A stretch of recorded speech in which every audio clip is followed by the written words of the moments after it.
In August 4th, 2015, I decided to order the Mikme wireless recording microphone, which I saw on Indiegogo.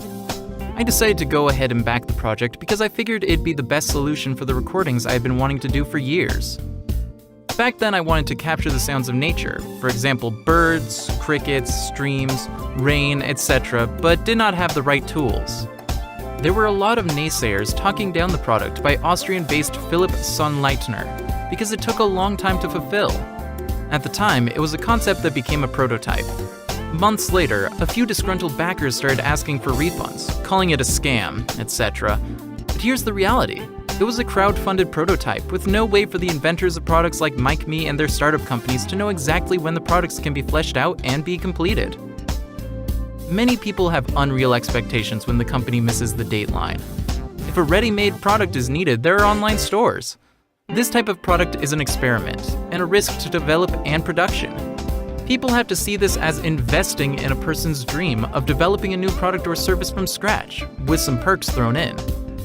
Fast forward 2 years, July 5th, 2017. Today, the courier service came up to my place and handed me the small package after signing the paperwork. It was a long, nearly 2-year wait. I had a feeling this was not a scam. The team just needed more time to make it work right. In fact, they still need to come up with a Mikme app for Android phones. The only app available now is for iOS users. So what do I think of the Mikme after finally receiving it?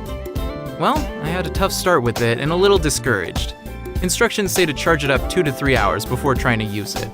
One of the Mikme team asked me to do a hardware reset.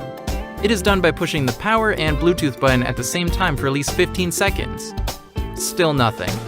After a while, it finally rebooted and things worked okay. Then I could not figure out how to 1. Use the Bluetooth, and 2. Record sounds. The instructions said to press the button and that it would be red. When I tried, the light was pink. I tried recording and plugged the unit to my laptop to listen to the recording. Not a single recording. So I asked Mikme for help. Seems I pressed a bit too long and switched to the gain mode instead of recording. That was a huge help. Now I have a perfectly functional studio sound quality audio recording. I tried doing a recording directly under a ceiling fan, which normally sounds really awful on audio playbacks when you record on electronic devices. The Mikme did an amazing job. I've seen videos where people have used it for recording audio in noisy clubs, restaurants, boats, etc., and the recorded audio was amazing. I'm impressed. I need to test it out later in terribly noisy places and see what happens.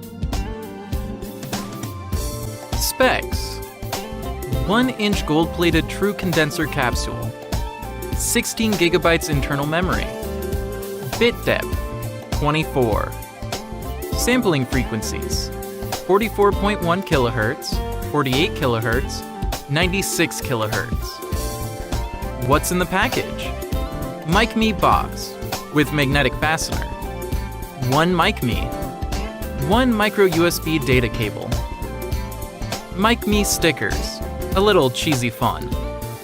Instructions: dimensions and weight: 70mm by 70mm by 35mm, 200 grams weight, or 2.75 inches by 2.75 inches by 1.4 inches, 0.4 pounds weight.